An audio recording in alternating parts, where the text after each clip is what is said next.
এরা নিজেরা পাইকারি দরে সবাই মদ খায় না, সবাই জুয়া খেলে না।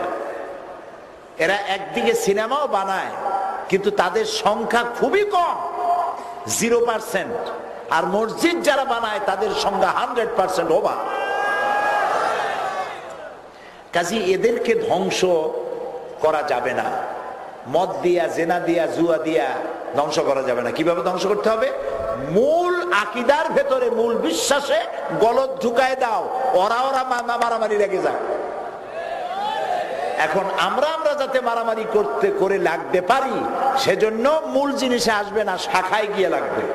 নামাজ নিয়ে কেউ বলবে না নামাজ 6 ওয়াক্ত, বলবে কেউ বলবে না রোজা 32টা, কেউ বলবে না ইফতার করো জোহরের সময়। মূল জায়গায় কাজ করা যাবে না, কিন্তু মূল আকীদার মধ্যে কিছু কিছু গলদ ঢুকাইয়া শ্রেণী বিভেদ করে দাও। মিলাদ নিয়ে লাগাও, শবে বরাত নিয়ে লাগাও, বুকে হাত বাঁধা নিয়ে লাগাও, রাফিয়া দেন নিয়ে লাগাও, তারপরে নানান জিনিস দিয়ে লাগায়া মারামারি লাগায় দাও। এক দল আর এক দলকে চোখে দেখা তো ভালো, সালাম পর্যন্ত দেবে না। কথাগুলি মাথায় ঢুকতেছে তো? মুসলমানদেরকে ধ্বংস করার জন্য বোমা কামান এগুলোর দরকার নেই, এদেরকে ধ্বংস করার জন্য এরাই যথেষ্ট। ইস ঘর কো আগ লাগি হ্যায়, ইস ঘর কে চিরাগ সে। এই ঘরে আগুন বাইরের থেকে আসে নাই, এই ঘরের আগুনেই এই বাড়ি পুড়ে ছারখার হয়ে যাচ্ছে। আমি আহলে হাদিস দেখতে পারি না, আহলে হাদিস আমারে দেখতে পারে না, আমি সুন্নি দেখতে পারি না, শিয়ারা আমারে দেখতে পারে না, এ ওহাবি, সে গোলাপি, এ অমুক পীর, সে তমুক পীর। অথচ আমরা সবাই কলেমাদারি মুসলমান, আমরা এক আল্লাহ বিশ্বাস করি, এক রসুলে, এক কোরআনে বিশ্বাস করি, ঠিক না? আমাদের মধ্যে মূল আকীদায় গলদ ঢুকিয়ে দিয়ে আমাদেরকে ধ্বংস করার প্রান্তে এনে দাঁড় করে দিয়েছে।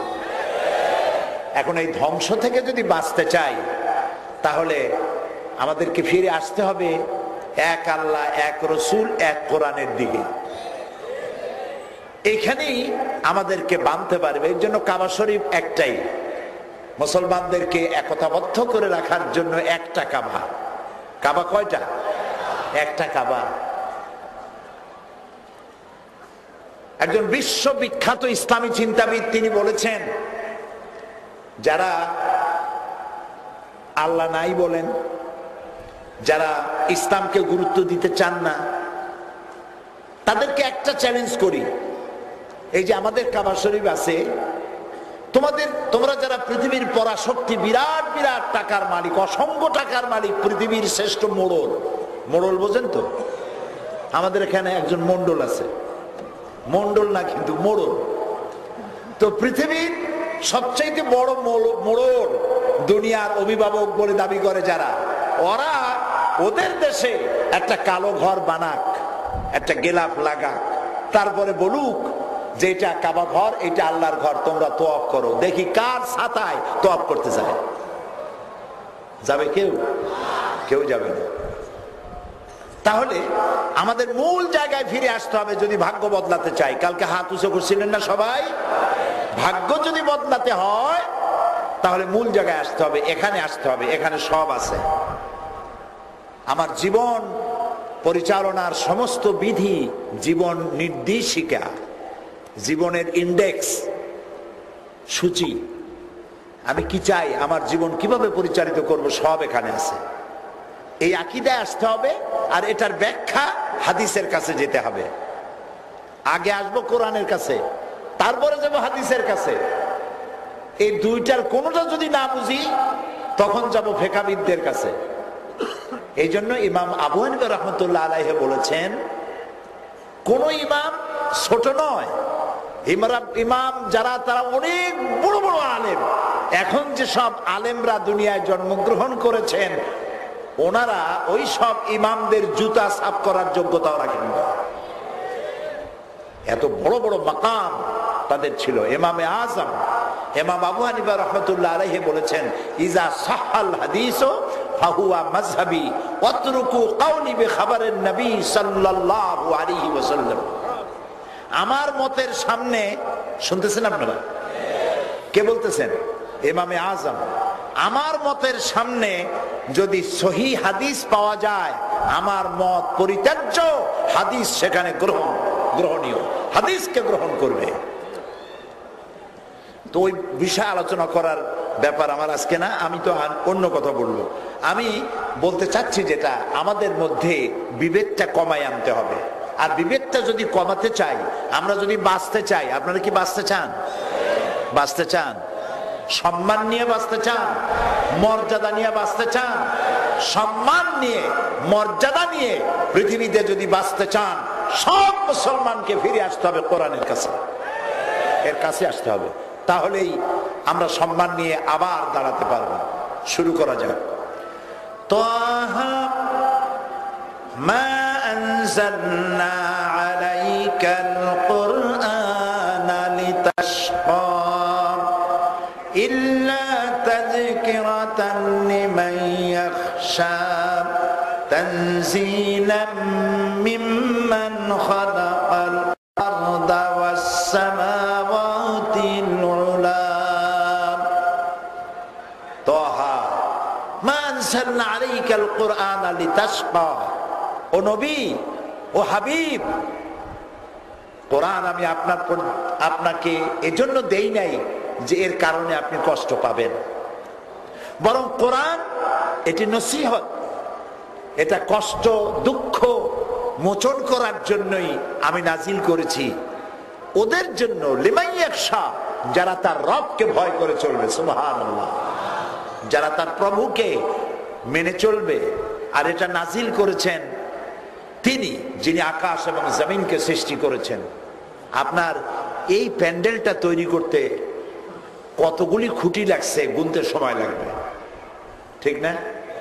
এবার তাকায় দেখেন তো আল্লাহর প্যান্ডেলটা। আল্লাহর প্যান্ডেল কি তাও বুঝেন নেই? কয়টা খুঁটি আছে? এত বড় বিশাল আকাশ, একটা খুঁটি নেই। এই আল্লাহরে চিনলেন না? সুবহানাল্লাহ বিহামদিহি। অত বড় বিশাল সূর্য, পৃথিবীর চাইতে 13 লক্ষ গুণ বড়, মহাশূন্যে গোলামের মতো উঠতেছে দৌড়াচ্ছে। চাঁদ উঠতেছে দৌড়াচ্ছে, গ্রহ নক্ষত্র সৌররাজি, বিশাল বিশাল পাহাড় পর্বত, সমুদ্র, মহাসমুদ্র, যার হুকুমে চলছে। আল্লাহ তাআলা বলছেন, আফাগায়রা দীনিল্লাহি ইয়াবগুন وله أسلم من في السماوات والأرض طوعا وكرها أفغير دين الله يبغون। তোমরা কি আল্লাহর দেওয়া জীবন ব্যবস্থাকে ছেড়ে দিয়ে অন্যের তৈরি করা মানুষের ম্যানমেড, মানুষের মস্তিষ্ক দিয়ে তৈরি করা কোন মতবাদকে খুঁজে বেড়াও নাকি? ওয়ালাহু আসলামা মান ফিস সামাওয়াতি ওয়াল আরদ, অথচ আকাশে যা আছে, জমিনে যা আছে, আসলামা, সারেন্ডার করেছে, আত্মসমর্পিত হয়ে গেছে আমার সামনে। ইচ্ছায় হোক আর অনিচ্ছায় হোক, সূর্যের বাবারও ক্ষমতা নাই পূর্ব দিগন্ত ছাড়া পশ্চিম দিগন্ত থেকে উদিত হয় আল্লাহর অর্ডার ছাড়া। সুবহানাল্লাহ কবেন না? সমুদ্রগুলি একই সমান্তরালে বয়ে যাচ্ছে। মারাজাল বাহরাইনি ইয়ালতাকিয়ান বাইনাহুমা বারযাখুন লা ইয়াবগিয়ান।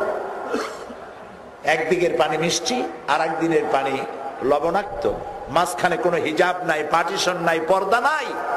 লবণ পানি মিষ্টি এলাকাকে লবণ বানাইতে পারে না, লবণ পানি মিষ্টি এলাকাকে লবণাক্ত করতে পারে না, অথচ মাঝখানে কোনো পার্টিশন নাই। এ ব্যাপারে আজ থেকে শখানেক বছর আগে প্রশান্ত মহাসাগর, প্যাসিফিক ওয়াশন, এর মধ্যে একটা নদী আবিষ্কার হয়েছে, মহাসমুদ্রের মধ্যে নদী। এটি লম্বা প্রায় 400 কিলোমিটার আর চওড়া প্রায় 150 কিলোমিটার। সমুদ্রের মধ্যে নদী, তার মানে কি? তার মানে হচ্ছে এই এরিয়ার পানিটা অত্যন্ত সমুচ্চ, আর বাইরে সব পানি লবণাক্ত, সারা মহাসমুদ্রের পানি লবণাক্ত, এই এরিয়ার পানিটা মিষ্টি, মাঝখানে কোনো পার্টিশন নাই, মাঝখানে কোনো হিজাব নাই। এই মিষ্টি পানি আল্লাহ তৈরি করে রাখছেন।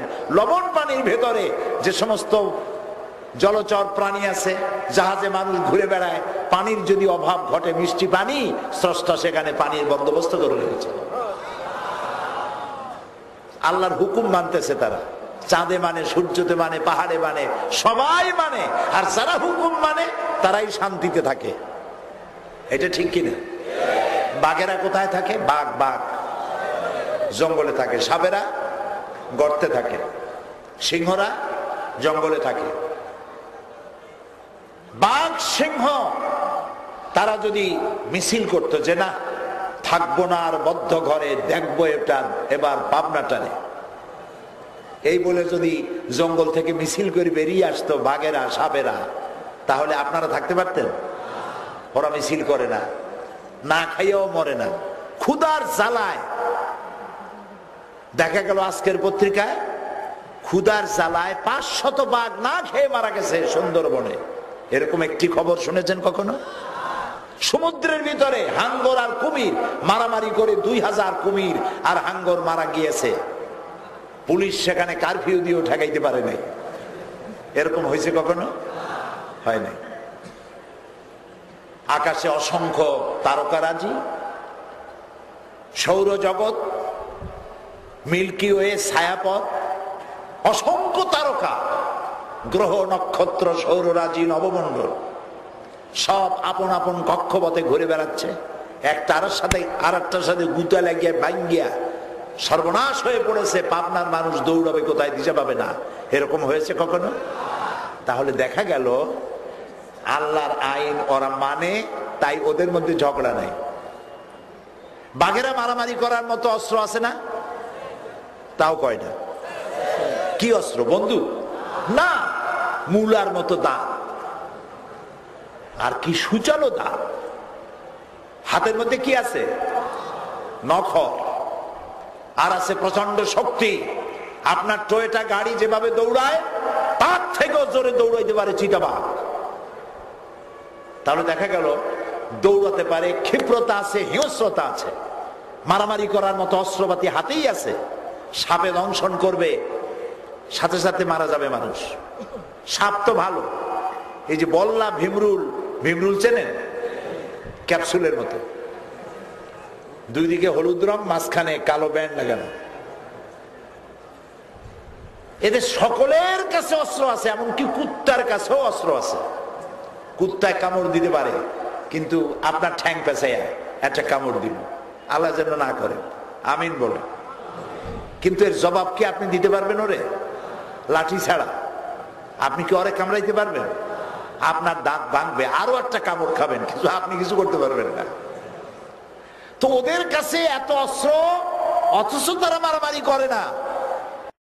যাদের মধ্যে অশান্তি হওয়ার কথা তারা আছে শান্তিতে, আর যাদের কাছে শান্তি থাকা দরকার তারা চরম অশান্তিতে।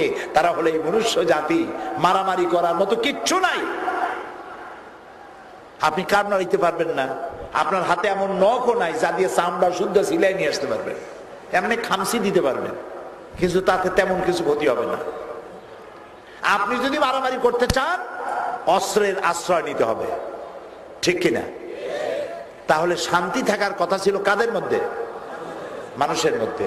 এখন হিসাব করে দেখেন, এই পৃথিবীতে বাঘে, কুমিরে, সাপে, হাঙ্গরে সবাই মিলে যত না মানুষ মেরেছে, তার থেকে লক্ষ গুণে বেশি এই মানুষ নিজেরা মারামারি করেছে, তার থেকে বেশি।